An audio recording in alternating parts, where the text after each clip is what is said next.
各位亲爱的观众朋友们，大家好呀！今天让我们一起来看一下受物于本月出货的女神装置世界树系列第二弹斯库尔神射手，售价是7920元含税。那么盒子还是老几样啊，首先封绘是世界树系列设计师妮蒂的插画，盒子的一侧呢依旧是官图与宿主图的展示，另一侧的话是这一次附带的3张玉兔装面雕。那么3张面雕分别是通常脸、狙击时的单闭眼以及一张慌张脸。说明书的部分呢，依旧是有需要的各位自行暂停观看。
首先我们来看一下最近各位都比较关心的这个面雕的问题啊。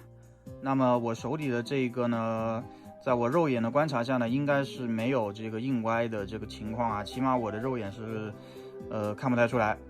应该是可以放心购买的啊。当然如果你一定要说拿个什么激光测准仪啊去对一下的话，那我只能说我尊重你了吧。这一次的3张脸呢，比起撕裂者来说，这个表现力还是有所增加的啊，观感上呢会好上不少。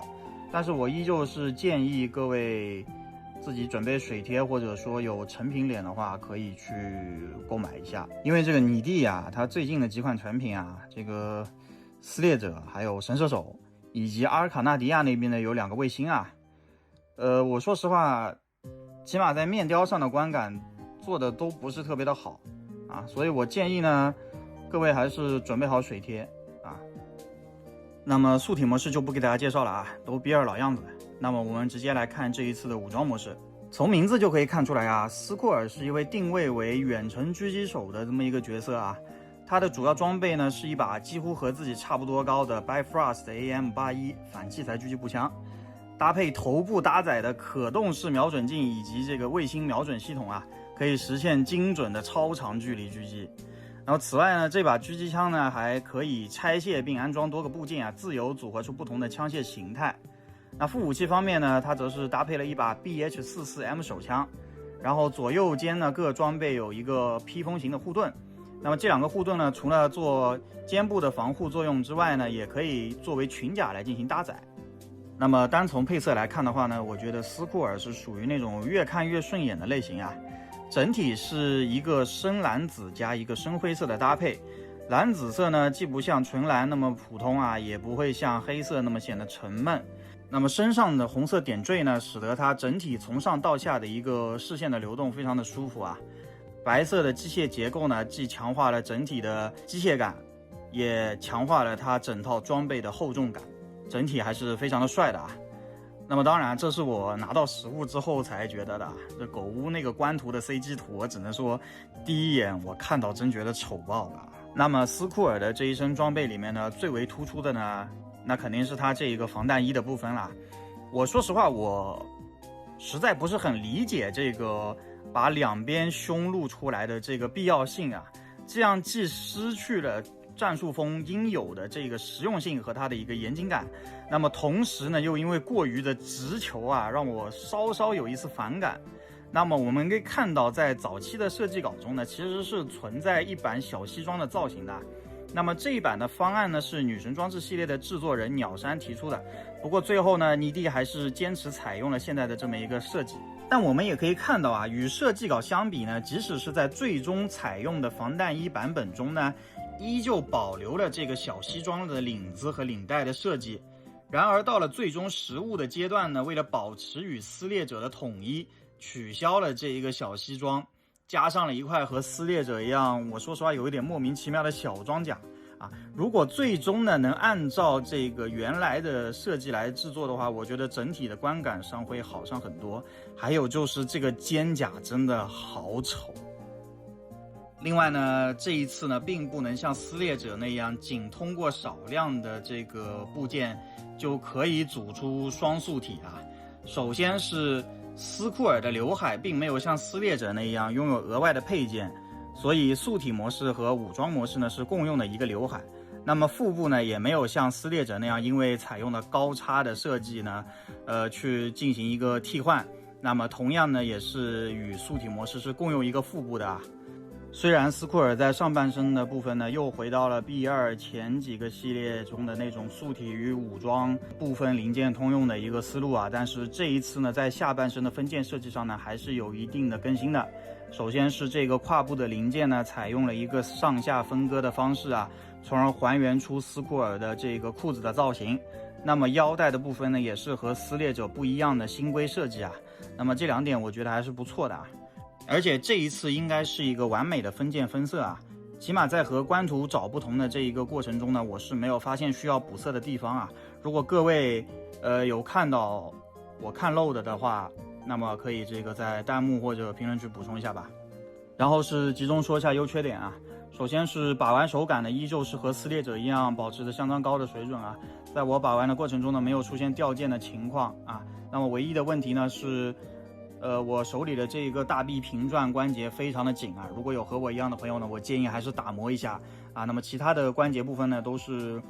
非常的一个紧实度非常的流畅啊，非常的不错。那么此外呢，就是 B2 素体对于枪械类的这个支持啊，我觉得还是太差了。平时拿一些1:12的这个步枪啊之类的，想摆出一个比较自然的底肩射击的姿势都是非常困难的啊。更别说拿这种体积相当夸张的大狙了啊。所以如果狗屋今后还要推出升级的素体的话，我真的觉得可以考虑一下这个手部的这个可动了啊。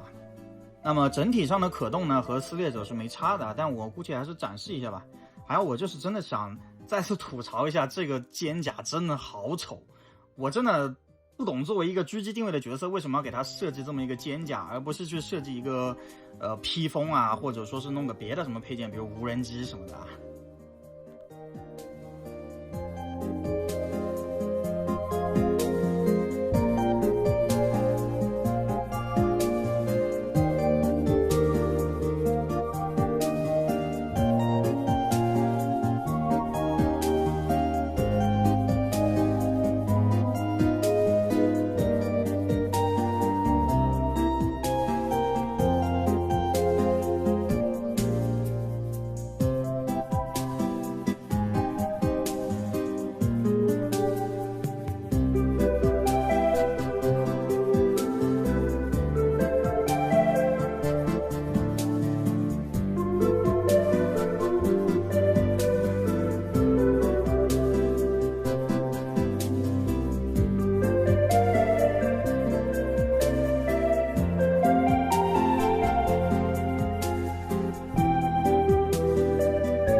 好的，那么这一次的斯库尔神射手就简单的给大家介绍到这里啊。我觉得整体的话依旧是保持了和撕裂者一样的超高素质吧。不知道你觉得怎么样呢啊？说起来的话，世界树的这个第3弹这个哈提爆破者，在去年12月的直播里面说是开发了30%，结果到今年的静冈模型展上连个灰模都没有拿出来。我说这玩意儿不会是难产了吧？啊，不知道下个月的 WF 有什么说法啊？那么这一期的视频就这样，我们下期视频再见，拜拜。